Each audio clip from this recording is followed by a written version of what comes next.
Olá pessoal, sejam bem-vindos. Hoje eu gostaria de tratar os temas jejum, propósito e promessa, segundo a palavra de Deus. Muitas pessoas me fazem perguntas a respeito dessas práticas religiosas. Bom, o jejum é um fortalecimento ao nosso espírito, né? Fazer jejum é fortalecer a nossa comunhão, é fortalecer a nossa intuição dada pelo Espírito Santo de Deus. É aquele momento em que nós deixamos de alimentar a nossa carne, nós ficamos um pouco mais próximos, um pouco mais abertos, né, a ouvirmos e percebermos quais são os planos de Deus, quais são as decisões em Deus que nós devemos tomar no curso dessa vida. E o jejum pode ser feito de várias maneiras. Algumas pessoas já logo ao acordarem não entram em alimentação sólida, apenas líquido, né? Colocam nas suas dietas água, às vezes um suco, e aí elas vão levando isso durante um tempo, pode levar até o horário que ela conseguir. Eu prefiro, particularmente, que o jejum seja feito e quando deu aquela vontade de você comer, aí sim é que o jejum está valendo a pena, né? Assim, agora é que ele realmente vai causar o efeito esperado em nós. Então, se esse momento foi 2 da tarde, aguenta um pouquinho mais, fica até as 3 e será muito válido. De qualquer forma, algumas pessoas no jejum tiram alguma alimentação, né? Algum tipo de alimento, como exemplo, um pão, ou um café, ou uma carne, ou suco, ou refrigerantes. Tudo isso aí, de maneira que vai matar, de maneira que seja alguma coisa que realmente você goste, né? Vai acabar matando essa vontade sua da carne, como eu disse, seria uma prática espiritual, né, para fortalecer o nosso espírito, ok? E jejum foi feito pelo nosso Senhor Jesus Cristo, ensinado por Ele. Agora, tem um texto na Bíblia que ele é libertador para as nossas vidas a respeito de como fazer o jejum nos dias de hoje, na Nova Aliança. Está no livro de Mateus, capítulo 5, versículo 33. E eu vou ler para nós, porque está escrito assim: Outro sim ouvistes, que foi dito aos antigos, não perjurarás, mas cumprirás teus juramentos ao Senhor. Eu, porém, vos digo que de maneira nenhuma jureis nem pelo céu, porque é o trono de Deus, nem pela terra, porque é os cabelos de seus pés, nem por Jerusalém, porque é a cidade do grande rei, nem jurarás pela tua cabeça, porque não podes tornar um cabelo branco ou preto. Seja, porém, o vosso falar sim, sim, não, não, porque o que passa disso é de procedência maligna. No versículo 33, Jesus vai lembrar que no Antigo Testamento, os tipos de promessas, ou os tipos de propósito, né, ou jejum eram feitos para o Senhor, e quando uma pessoa entrava nessa intenção, ela deveria cumprir para não ficar sendo conhecida diante de Deus como tola. Agora Jesus vai dizer que traz o mandamento que não é para ser feito dessa maneira mais. O jejum apresentado a Deus não tem mais uma data de fim. Ele vai dizer que nós não podemos jurar como os antigos. Jurar é dizer para Deus que eu estou começando um jejum hoje e que eu vou fazer um jejum, por exemplo, aqui de 10 dias. Jesus está dizendo que isso não é o correto, isso não é bíblico. Quando eu coloco 10 dias, quando eu determino um tempo para um jejum, eu estou correndo alguns riscos. Eu corro um risco de acontecer algo comigo nesse percurso e eu não conseguir cumprir, seja esse motivo social em alguns lugares onde eu não poderei deixar de participar de uma ceia, seja ele por esquecimento, seja ele até por uma condição do corpo, por conta da saúde. E sabe o que Jesus está nos prevenindo e o que Ele está nos protegendo? Que ao marcar um tempo e eu não cumprir, provavelmente vai entrar culpa na vida dessa pessoa.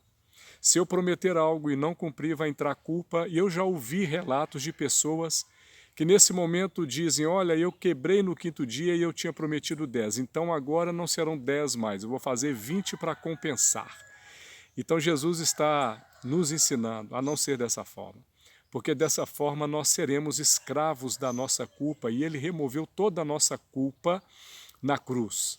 Uma outra forma que Jesus nos ensina de fazer o jejum é quando fizermos parecermos que estamos bem. Até quando você está mal, lave o teu rosto, anime o teu corpo, fica em posição, em atitude, em estado de quem não está fazendo. Porque quem conta para os outros, quem toca megafone, né, anunciando o que está fazendo, está como aquele exemplo que ele dá na Bíblia, como os fariseus, querendo ser santo aos olhos dos homens, e ali ele já recebe os seus aplausos. Então faça e não conte para ninguém. Quando você estiver em um local que te oferecerem alguma coisa e você está jejuando, apenas diga sim. Eu não, diga não, eu não quero. Não quero comer isso hoje, não está me apetecendo, mas não precisa entrar no tema jejum. Ah, eu estou jejuando e por isso. Fique quieto na sua intimidade e comunhão com Deus, aonde você vai receber dele e aonde você não precisa dos aplausos humanos, né? Então essa é a maneira correta que Jesus nos ensina a fazer o jejum. E quanto ao propósito? Bom, quanto ao propósito eu vou dizer algo aqui. Eu entendia, e durante a minha vida, durante uma parte, eu entendi o que era promessa. Promessa era pedir algo para Deus, ao qual depois dele realizar, eu pagava com alguma atitude, com alguma penitência, com alguma ação. O propósito que eu vejo no meio da igreja evangélica é a promessa ao contrário. A promessa Deus faz primeiro para depois você fazer. O propósito é a pessoa fazendo para Deus fazer. Em outras palavras, isso é uma barganha, isso é uma negociação com Deus. Deus, eu estou fazendo para que o Senhor me dê. Só que o nosso Deus Todo-Poderoso não age dessa forma. A palavra vai dizer que nós somos mais do que abençoados nas regiões celestiais em Cristo Jesus. Em Mateus 6 vai dizer para nós buscarmos o reino e a sua justiça, as demais coisas serão acrescentadas. Nós não barganhamos com Deus porque nós já vivemos debaixo de uma graça, debaixo de um favor imerecido. Eu vejo pessoas que fazem propósitos, às vezes de deixar algum tipo de alimento durante um tempo para Deus permitir que ela adquire um bem. Deus não vai se mover pelo seu propósito. Outras fazem propósitos para que a sua família, para que alguns que ela conheça sejam salvos. Deus também não vai atender essa sua necessidade pelo seu propósito. Aliás, quem tem maior interesse em plano de salvação é o Pai, o Filho e o Espírito Santo. É por isso que Deus preparou Jesus, e Jesus executou o plano de Deus, e hoje o Espírito anuncia e convence o homem. Ele convence o homem para ser salvo. Não há nada que nós possamos fazer que seja maior do que a vontade e a intenção de Deus para salvar. Então fazer propósitos, promessas, né, antecipadas, para Deus salvar ou para Deus nos dar alguma coisa é antibíblico. Não existe propósito para esse fim. Ah, vou fazer um propósito para trocar a minha casa, para trocar o meu carro. E a gente faz esse propósito durante 5 anos e Deus não vai se mover pelo seu propósito. Se Ele te entregar, tenha consciência que não foi pelo teu propósito. Ele entregou porque Ele tem prazer em nos abençoar. Agora, quando a gente às vezes faz o propósito para adquirir um carro, o que pode acontecer conosco é que nesse momento essa prática espiritual de esvaziamento da nossa carne pode nos atentar para algo. Às vezes a gente pode ouvir a voz de Deus dizendo, olha, você fez esse propósito para comprar o carro, mas eu agora com a minha sabedoria infinita te digo que é melhor você não fazer essa prestação e continuar com o carro que você está. Veja só. Então quer dizer que fazer propósito, o entendimento que eu tenho, é uma promessa às avessas. São dois lados da mesma moeda, promessa e propósito. A promessa Deus faz primeiro e depois eu pago. O propósito eu pago primeiro, eu pago antecipadamente e Deus faz depois. Deus não se move dessa forma, Deus não aceita barganha. Confie em Deus, entregue os seus caminhos a Ele, o mais Ele fará, Salmo 37:5. Ou seja, finalizando, o jejum correto, meu irmão, o jejum correto, aquele que está me ouvindo agora, é a gente tirar algum alimento das nossas vidas para que nós estejamos muito mais próximos ao Pai quanto à nossa espiritualidade, ok? O nome propósito entrou no nosso meio, não sei de que maneira, claro, com observação do Antigo Testamento. Mas Jesus está dizendo, não jure por nada, nem pelos céus, nem pela terra, nem pelo fio da tua cabeça, do teu cabelo na tua cabeça, porque você não pode mudar nada. Seja a tua palavra sim, sim, não, não.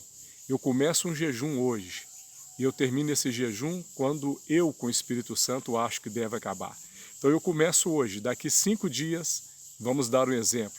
Eu estou na casa de alguém que me oferece alguma coisa, socialmente, se eu não aceitar, vai parecer uma desfeita. Em Cristo, com toda a tranquilidade e liberdade que Ele me ama, eu entrego aquele jejum, participo daquele momento e depois, se eu quiser, eu começo de novo. Com isso, o jejum de Daniel, de 21 dias, caducou. Assim como Hebreus diz que o fim da lei é Cristo. Aquele jejum de datas, jejum que nós colocamos datas, caducou. Ele só tem como intenção, às vezes, ele tem como perigo, como um alerta, trazer uma culpa sobre você que não existe. Por isso diz Jesus, como sempre, sabiamente e poderosamente, com palavra viva. Seja a tua palavra sim, seja a tua palavra não. Passou disso, é procedência maligna. Faça jejum, pratique essa ação espiritual, tenha comunhão com Deus, tenha intimidade com Ele, tenha relacionamento, tenha confiança. Não viva por medo, não viva por superstição, não viva por culpa. Se Cristo te libertou, verdadeiramente sereis livre. Faça a sua inscrição no canal se você gostou, deixa o seu like e assim que vier vídeos novos, você vai receber um aviso. Que você tenha um momento aí maravilhoso com Deus Todo-Poderoso, em nome de Jesus.